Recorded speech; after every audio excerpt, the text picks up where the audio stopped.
Hello hi ಎಲ್ಲರಿಗೂ ನಮಸ್ತೆ ಸ್ನೇಹಿತರೆ, welcome to my channel Sunita ಸ್ವಯಂ ಕಲಿಕೆಗೆ. ಇವತ್ತಿನ ನಮ್ಮ ರೆಸಿಪಿ ಬಂದುಬಿಟ್ಟು ಮೈಸೂರು ಬೋಂಡ. ಕ್ವಿಕ್ಕಾಗಿ ಮಕ್ಕಳಿಗೆ ಸ್ನ್ಯಾಕ್ಸ್ ರೂಪದಲ್ಲಿ ಈಸಿಯಾಗಿ ಮಾಡ್ಬೋದು ಸ್ನೇಹಿತರೆ. ಯಾವ ರೀತಿ ಮಾಡೋದು ಮೈಸೂರು ಬೋಂಡ ಅಂತಂದ್ಬಿಟ್ಟು ಇವತ್ತಿನ ನಮ್ಮ ವಿಡಿಯೋದಲ್ಲಿ ನೋಡೋಣ ಬನ್ನಿ. ಇವಾಗ ನಾನು ಒಂದು ಬೌಲ್ ಮೆಜರ್ಮೆಂಟಲ್ಲಿ ಮೊಸರು ತೊಗೊಂಡಿದ್ದೀನಿ. ಇದು ಸ್ವಲ್ಪ ಹುಳಿ ಬಂದಿರೋ ಮೊಸರು. ಸೊ ನಿಮ್ಮ ಆಪ್ಷನ್ ನೀವು ಯಾವುದಾದ್ರೂ ತೊಗೋಬೋದು, ಬಟ್ ಸ್ವಲ್ಪ ಹುಳಿ ಬಂದಿದ್ರೆ ಮೊಸರು ರುಚಿ ಚೆನ್ನಾಗಿರುತ್ತೆ ಅಂತ ಅದಕ್ಕೊಂದು 2 ಟೇಬಲ್ ಸ್ಪೂನ್ ಎಣ್ಣೆನ ಹಾಕ್ತಾಯಿದ್ದೀನಿ. ನೆಕ್ಸ್ಟು ಒಂದು ಅರ್ಧ ಟೇಬಲ್ ಸ್ಪೂನ್ ಉಪ್ಪನ್ನು ಸೇರಿಸ್ತಾ ಇದ್ದೀನಿ. ಅದೇ ರೀತಿ ಒಂದು ಚಿಟಿಕೆ ಅಡುಗೆ ಸೋಡಾನ ಹಾಕ್ತಾಯಿದ್ದೀನಿ. ಇಷ್ಟನ್ನು ಚೆನ್ನಾಗಿ ಒಂದು ವಿಸ್ಕರ್ ತಗೊಂಡು ನೀಟಾಗಿ ಮಿಕ್ಸ್ ಮಾಡಬೇಕು. ಈ ರೀತಿ ಮಿಕ್ಸ್ ಮಾಡಬೇಕು. ನಿಮಗೆ ಈ ರೀತಿ ಮಿಕ್ಸ್ ಮಾಡೋಕ್ಕಾಗಲ್ಲ ಅನ್ನೋರು ಒಂದು ಮಿಕ್ಸಿ ಜಾರ್ಗೆ ಹಾಕ್ಕೊಂಬಿಟ್ಟು ಒಂದು 2 ರೌಂಡ್ ಹಾಕಿದ್ರೆ ಆಯಿಲು ಮತ್ತು ಮೊಸರು ನೀಟಾಗಿ ಮಿಕ್ಸ್ ಆಗುತ್ತೆ ಸ್ನೇಹಿತರೆ. ಇಲ್ಲಾಂದರೆ ಈ ರೀತಿ ಮಿಕ್ಸ್ಕರಲ್ಲಿ ತಗೊಂಡು ನೀಟಾಗಿ ಮಿಕ್ಸ್ ಮಾಡಬೇಕಾಗುತ್ತೆ. ಒಂದು 2 ನಿಮಿಷ ಕಾಲ ಬೀಟ್ ಮಾಡಿಕೊಂಡು ಬಬಲ್ಸ್ ಫಾರ್ಮ್ ಆಗೋವರೆಗೂ ನಾವು ಮೊಸರನ್ನು ಬೀಟ್ ಮಾಡಬೇಕಾಗುತ್ತೆ. ನೆಕ್ಸ್ಟ್ ನಾನು ಯಾವ ಬೌಲಲ್ಲಿ ತೊಗೊಂಡಿದ್ನೋ ಮೊಸರನ್ನು ಅದೇ ಬೌಲಲ್ಲಿ ಮೈದಾ ಹಿಟ್ಟನ್ನು ತೊಗೊತಾ ಇದ್ದೀನಿ. ಅದ್ರ ಜೊತೆಗೆ ಒಂದು 2 ಟೇಬಲ್ ಸ್ಪೂನಷ್ಟು ಅಕ್ಕಿ ಹಿಟ್ಟು ತೊಗೊತಾ ಇದ್ದೀನಿ. ಅಕ್ಕಿ ಹಿಟ್ಟು ತೊಗೊಳ್ಳೋ ಪರ್ಪಸ್ ಏನಂತಂದರೆ ಕ್ರಿಸ್ಪಿಯಾಗಿ ಮೇಲೆ ಕ್ರಿಸ್ಪಿಯಾಗಿರುತ್ತೆ ಅಂತಂದ್ಬಿಟ್ಟು. ನೀವು ಯಾವುದೇ ಕಾರಣಕ್ಕೆ ಇದಕ್ಕೆ ನೀರು ಸೇರಿಸಿ ಕಲಸಕ್ಕೆ ಹೋಗಬೇಡಿ.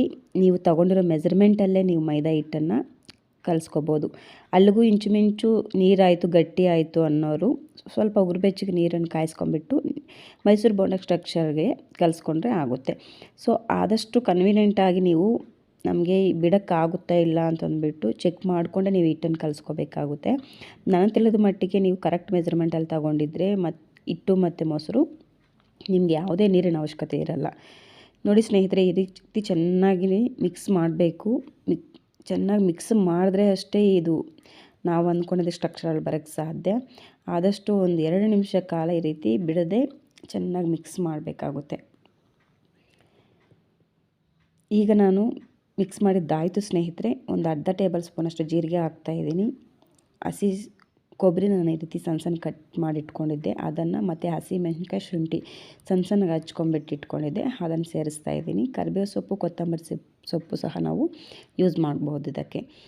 ಸೊ ಇವಾಗ ಕ್ಯಾಪ್ ಮುಚ್ಚಿ ಒಂದು 10 ನಿಮಿಷ ನೆನೆಯೋಕ್ಕೆ ಬಿಟ್ಟಿದ್ದೆ ಹಿಟ್ಟನ್ನು. 10 ನಿಮಿಷ ಆಗಿದ್ದಾದಮೇಲೆ ಇವಾಗ ಎಣ್ಣೆನ ಬಾಯ್ಲ್ ಮಾಡೋಕ್ಕೆ ಇಟ್ಟಿದ್ದೀನಿ ಸ್ನೇಹಿತರೆ. ಅದೊಂದು 75 to 80% ಅಷ್ಟು ಬಿಸಿಯಾಗಿದೆ ಎಣ್ಣೆ.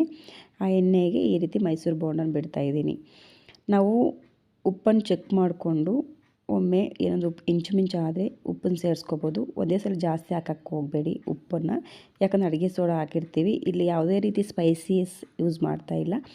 ಆದ್ದರಿಂದ ಉಪ್ಪನ್ನು ಆದಷ್ಟು ನೋಡಿಕೊಂಡೇ ಹಾಕ್ಕೋಬೇಕಾಗುತ್ತೆ ಈ ಬೋಂಡಾಗೆ. ನಾವು ಹಸಿಮೆಣಸಿನ್ಕಾಯಿ ಪೇಸ್ಟ್ ಆಗಲಿ ಚಿಲ್ಲಿ ಪೌಡರ್ ಆಗಲಿ ಹಾಕಿದ್ರೆ ಅಲ್ಲಿ ಉಪ್ಪು ಜಾಸ್ತಿ ಆದರೂ ಅಲ್ಲಿ ಈಕ್ವಲ್ ಆಗಿ ಮ್ಯಾನೇಜ್ ಮಾಡ್ಬೋದು. ಸೊ ಇಲ್ಲಿ ಹಂಗಿಲ್ಲ. ಆದ್ದರಿಂದನೇ ನೀವು ಸಾಲ್ಟ್ ಆದಷ್ಟು ನೋಡಿಕೊಂಡೇ ಸೇರಿಸ್ಕೋಬೇಕಾಗುತ್ತೆ. ನೋಡಿ ಸ್ನೇಹಿತರೆ, 1-2 ಬಿಟ್ಟು ಮಿಕ್ಕಿದ್ದೆಲ್ಲ ಮೈಸೂರು ಬೋಂಡ ಸ್ಟ್ರಕ್ಚರಲ್ಲೇ ರೌಂಡಾಗಿ ಬಂದಿದೆ. ತುಂಬ ಚೆನ್ನಾಗಿರುತ್ತೆ ಸ್ನೇಹಿತರೆ. ಮಕ್ಕಳಿಗೆ ಸಾಯಂಕಾಲ ಸ್ನ್ಯಾಕ್ಸ್ಗೆ ಪರ್ಫೆಕ್ಟ್ ಅಂತಲೇ ಹೇಳ್ಬೋದು. ಬೇಗ ಕ್ವಿಕ್ಕಾಗಿ ಆಗುತ್ತೆ, ಹೆಚ್ಚಾಗಿ ಟೈಮ್ ಏನು ಹಿಡಿಸಲ್ಲ. ಸೊ ನೀವು ಟ್ರೈ ಮಾಡಿ ಮೈಸೂರು ಬೋಂಡ ಹೇಗೆ ಬಂದಿದೆ ಅಂತ ಕೆಳಗಡೆ ಕಾಮೆಂಟ್ ಮಾಡಿ. ಆದಷ್ಟು ಸ್ಟವ್ನ ಮಧ್ಯಮ ಉರಿಯಲ್ಲಿ ಇಟ್ಕೊಂಡೇ ಈ ಬೋಂಡನ ಬೇಯಿಸ್ಬೇಕಾಗುತ್ತೆ ಸ್ನೇಹಿತರೆ. ಇಲ್ಲ ಅಂತಂದರೆ ಒಳಗಡೆ ಹಸಿ ಹಿಟ್ಟು ಹಂಗೆ ಎದ್ಬಿಟ್ಟು ಮೇಲೆ ಕಲರ್ ಚೇಂಜ್ ಆಗುತ್ತೆ, ಆವಾಗ ತಿನ್ನೋದಕ್ಕೆ ರುಚಿ ಇರಲ್ಲ. ಏನಿಲ್ಲ ಅಂತಂದರೂ ಒಂದು 3-4 ನಿಮಿಷ ಕಾಲ ಎಣ್ಣೆಯಲ್ಲಿ ಈ ರೀತಿ ಬೋಂಡ ಡೀಪ್ ಫ್ರೈ ಆಗಬೇಕು. ಈ ರೀತಿ ಕಲರ್ ಸ್ಟ್ರಕ್ಚರ್ ಎಲ್ಲ ಚೇಂಜ್ ಆಗೋವರೆಗೂ ನಾವು ಎಣ್ಣೆಯಲ್ಲಿ ಡೀಪ್ ಫ್ರೈ ಮಾಡಬೇಕಾಗುತ್ತೆ ಸ್ನೇಹಿತರೆ. ನೋಡಿ ಇಷ್ಟು ಪರ್ಫೆಕ್ಟಾಗಿ ಬಂದಿದೆ ಅಂತಂದ್ಬಿಟ್ಟು. ಒಳಗಡೆ ಸಾಫ್ಟಾಗಿದೆ, ನಿಜವಾಗ್ಲೂ ಮೇಲೆ ಕ್ರಿಸ್ಪಿಯಾಗಿದೆ. ನೋಡೋದಕ್ಕೆ ಅಲ್ಲ, ತಿನ್ನೋದಕ್ಕೂ ಸಹ ತುಂಬ ಚೆನ್ನಾಗಿದೆ.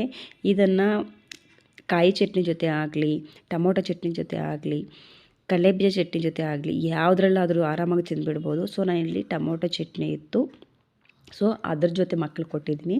ಸೂಪರಾಗಿತ್ತು ಸ್ನೇಹಿತರೆ. ನೀವು ಟ್ರೈ ಮಾಡಿ ಹೇಗಿದೆ ಅಂತ ಕಾಮೆಂಟ್ ಮಾಡಿ.